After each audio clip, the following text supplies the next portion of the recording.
सारा खेल पैसे और पावर का ही तो है। वेनेजुएला में या भारत में या अमेरिका में जो भी निर्णय लिए जाते हैं वो दरअसल इसी आधार पर लिए जाते हैं।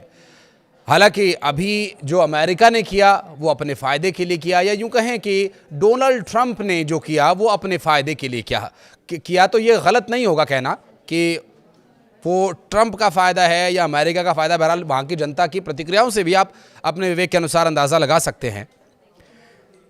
अगर भारत के पास तेल के बड़े बड़े भंडार होते तो क्या वेनेजुएला के साथ जो हुआ वो अमेरिका भारत के साथ भी कर सकता था? जवाब है नहीं। वो कैसे, इस पर आगे बात करेंगे। लेकिन इस बीच भारत की प्रतिक्रिया और उठाए जाने वाले कदम से एक बड़ा मैसेज अमेरिका को जा चुका है। यह इसलिए भी जरूरी था क्योंकि भारत जो रूस से बड़ी मात्रा में तेल खरीदता है यह भी अमेरिका को बर्दाश्त नहीं है। इस पर टैरिफ लगाकर ही ट्रंप को संतोष न हुआ तो उन्होंने लगभग धमकी भरे अंदाज में भारत को रूस से तेल न खरीदने के लिए दबाव बनाने की कोशिश भी की। तो वहीं वेनेजुएला को लेकर भारत का रुख काफी हद तक वैसा ही रहा जैसे साल 2022 में रूस और यूक्रेन के युद्ध के लिए था, जिसमें किसी एक का पक्ष या किसी एक का विरोध जैसी कोई भी स्थिति नहीं बनने दी गई और एक संतुलन बनाए रखते हुए भारत के हित वाली नीति को प्राथमिकता दी गई। दरअसल वेनेजुएला मामले पर भारत की इस प्रतिक्रिया को ऐसे समय में अमेरिका को नाराज न करने की कोशिश के रूप में देखा जा रहा है। जब भारत अमेरिका संबंध पहले से ही तनावपूर्ण रहे, भारत पहले से ही 50% टैरिफ का सामना कर रहा है और बीते महीनों की बातचीत के बावजूद दोनों देशों के बीच अब तक कोई द्विपक्षीय व्यापार समझौता नहीं हो पाया। तो वहीं एक समाचार एजेंसी की खबर का हवाला अगर दें तो इसमें वेनेजुएला में भारत के पूर्व राजदूत वाईके सिन्हा ने कहा कि भारत की प्रतिक्रिया बेहद संतुलित है और इस स्तर पर वो किसी पर दोषारोपण नहीं करना चाहते। वहीं अमेरिका और अन्य देशों के साथ अपने द्विपक्षीय संबंधों को भी ध्यान में रखना होता है।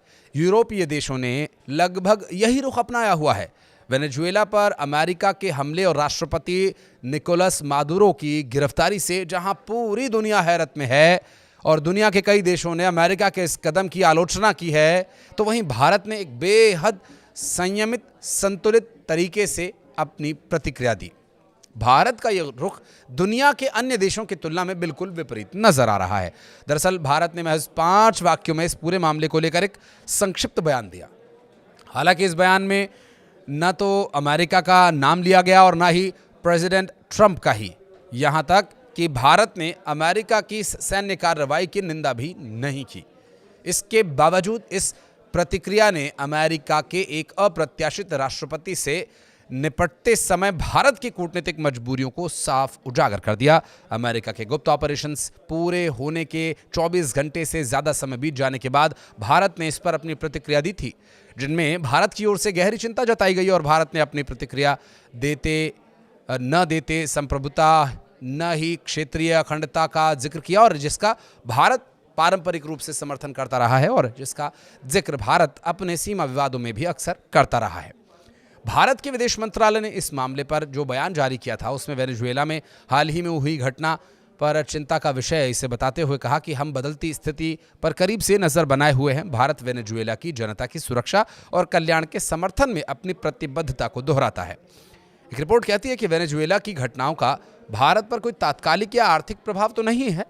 दोनों देशों के बीच द्विपक्षीय व्यापार का बड़ा हिस्सा तेल आयात ही है, जो प्रतिबंधों के कारण पिछले साल 2/3 घट करके $340 मिलियन ही रह गया।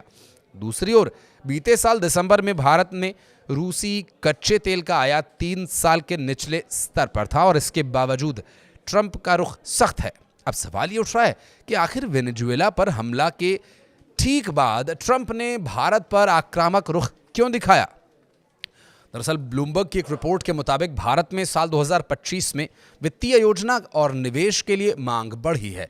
वहीं दूसरी तरफ अमेरिकी प्रेसिडेंट डोनाल्ड ट्रंप की नीतियों और वैश्विक भू राजनीतिक उथल पुथल के बीच भारत को अपनी आर्थिक कूटनीति को लेकर मुश्किल का सामना करना पड़ रहा है। भारत को ट्रंप की ओर से सीधे तौर पर चेतावनी ही दी जा रही है। एक्सपर्ट को लगता यह है कि ये ट्रंप का अपना तरीका है दबदबा बनाए रखने का और अमेरिकी प्रभुत्व वाली नई विश्व व्यवस्था बनाने की कोशिश। दरअसल अमेरिकी राष्ट्रपति डोनाल्ड ट्रंप ने एक बार फिर अपनी टैरिफ नीति की तारीफ की है और उन्होंने दावा ये किया कि उनके प्रशासन की ओर से विभिन्न देशों पर लगाए गए टैरिफ से अमेरिका को अब तक सैकड़ों अरब डॉलर की कमाई हो चुकी है और बहुत जल्द ये आंकड़ा 600 अरब डॉलर को भी पार कर जाएगा। दरअसल ट्रंप ने इसे देश की आर्थिक ताकत और राष्ट्रीय सुरक्षा से जोड़ते हुए कहा कि इस नीति की वजह से अमेरिका पहले से कहीं ज़्यादा मजबूत और सम्मानित हो गया है। ट्रंप ने social media platform truth social पर एक पोस्ट किया जिसमें अमेरिका ने टैरिफ के चलते अब तक की बड़ी रकम जुटाने का आंकड़ा भी जारी किया, जिसमें 600 अरब डॉलर से ज़्यादा की कमाई होने की बात कही जा रही है। हालांकि मीडिया पर जुबानी हमला बोलते हुए फेक न्यूज़ वाले इस मुद्दे पर चुप्पी रखने वाले देशों को टारगेट करते हुए कमज़ोर देखना चाहते हैं ट्रंप, ऐसा उस पर देखने को मिला। हालांकि ट्रंप की टैरिफ नीति पर असर कई देशों पर देखने को मिले थे और उसके बाद जिस तरह से उन्होंने प्रतिक्रियाएं दी और बड़े बड़े देशों को टारगेट करने की कोशिश की कि बस अमेरिका ही को पैसा दो, उसी की बात सुनो और उसी की मानो, तो ये पूरी दुनिया में जियोपॉलिटिकल लेवल पर बहुत ज़्यादा स्वीकार्य योग्य नहीं लगा। हालांकि इसमें भारत शामिल रहा है। भारतीय निर्यात पर फिलहाल 50% टैरिफ लगा हुआ है, जिसका खुद भारत को दंश झेलना पड़ रहा है, जिससे कि आधी रकम भारत के रूसी कच्चे तेल की खरीद से जुड़ी हुई है। ट्रंप ने हाल ही में एयरफोर्स वन पर पत्रकारों से बातचीत में भारत का जिक्र किया। उन्होंने कहा कि प्रधानमंत्री नरेंद्र मोदी एक अच्छे इंसान हैं। वे जानते थे कि ट्रंप उनकी रूसी तेल खरीद से खुश नहीं है। ट्रंप के मुताबिक भारत ने उन्हें खुश करने की कोशिश की क्योंकि अमेरिका भारतीय सामान पर टैरिफ बहुत जल्दी बढ़ा सकता है, जो भारत के लिए काफ़ी नुकसानदायक होगा। ट्रंप ने रविवार को फ्लोरिडा से वॉशिंगटन लौटते वक्त ये टिप्पणी की। ट्रंप ने बार बार कहा है कि टैरिफ न सिर्फ पैसा कमाता है बल्कि अमेरिका को विदेशी निर्भरता से भी बचाता है। उनका मानना यह है कि दूसरे देश अमेरिका पर टैरिफ लगाते हैं लेकिन अमेरिका चुप रहता था। अब ऐसा नहीं होगा। इस नीति से फैक्ट्रीज अमेरिका में वापस आ रही हैं और नौकरियां बढ़ रही हैं। हालांकि आलोचक ये कहते हैं कि टैरिफ की वजह से सामान महंगा हो रहा है और आम नागरिक यानी अमेरिकियों को नुकसान हो रहा है। ट्रंप का कहना है कि वेनेजुएला अमेरिका को 30 से 50 मिलियन बैरल तेल बेचने के लिए राजी हो गया है। इस अमेरिकी ढीठपन या ट्रंप के ढीठपन की इंतहा ही से कहा जाएगा। अमेरिकी बाजार के मूल्यों के हिसाब से ये तेल खरीदा जाएगा या बंदूक की नोक पर उनसे लिया जाएगा, ये तो आप अपने विवेक से तय करें। हालांकि ट्रूथ सोशल मीडिया पर एक पोस्ट करते हुए ट्रंप ने कहा कि मैंने ऊर्जा मंत्री क्रिस राइट से इस योजना पर काम करने के लिए कहा है और स्टोरेज शिप की मदद से तेल को अमेरिका लाया जाएगा और भंडारण में जमा किया जाएगा। ट्रंप बार बार कहते हैं कि टैरिफ न सिर्फ पैसा कमा कर देता है बल्कि ये अमेरिका को विदेशी निर्भरता से भी बचाता है। Nobody has the quality of our weapons. The problem is we don't produce them fast enough. We're going to start producing them much faster. We're going to be very tough on the companies. We have the best weapons in the world, but it takes too long to get them, including allies. When allies want to buy them, they have to wait 4 years for a plane, 5 years for a helicopter. We're not letting that happen anymore. We're telling our defense contractors, you're going to start building faster. You know, guy makes... I have a big problem with it. I'm the king. I have sold more Boeings than any human being on earth. They gave me an award, Salesman of the Year. I said, what about Salesman of in the history of Boeing? I've sold more Boeing planes than any man in history by far, probably over 1,000. Over 1,000 planes. I said, that's the good news. But why should they wait 3-4 years to get a plane? They should build them, get them immediately. The F-35s, it takes too long to get them. The Apache helicopter. I mean, I had India coming to me, sir, I've been waiting 5 years. We're changing it. We're changing it.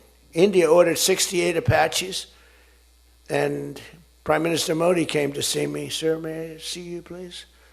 Yes. I have a very good relationship with him. He's not that happy with me because, you know, they're paying a lot of tariffs now because they're not doing the oil, but they are. They've now reduced it very substantially, as you know, from Russia. We're getting rich because of tariffs, by the way. I hope everyone understands that. They hate to report. We're going to have over $650 billion poured into our country or coming in shortly because of tariffs. और दूसरे देश भी America के सामने एक नतमस्तक वाली स्थिति में रहते हैं। अमेरिका पर टैरिफ दूसरे देश लगाते रहे लेकिन उन्होंने चुपचाप इसे सहा और कुछ भी नहीं कहा। हालांकि आलोचक कहते हैं कि टैरिफ की वजह से बहुत नुकसान अमेरिका की जनता को झेलना पड़ा। हालांकि अभी की जो परिस्थिति है उसे देखते हुए ये ज़रूर कहा जा सकता है कि अमेरिका अब वेनेजुएला के बाद किस देश पर टारगेट करेगा, क्योंकि अभी बहुत से देश ऐसे बाकी हैं जहां स्थिति लगभग वेनेजुएला वाली ही है, लेकिन तेल की मात्रा उन देशों में अधिक है। आप इस बारे में क्या सोचते हैं? कमेंट सेक्शन में ज़रूर बताइएगा।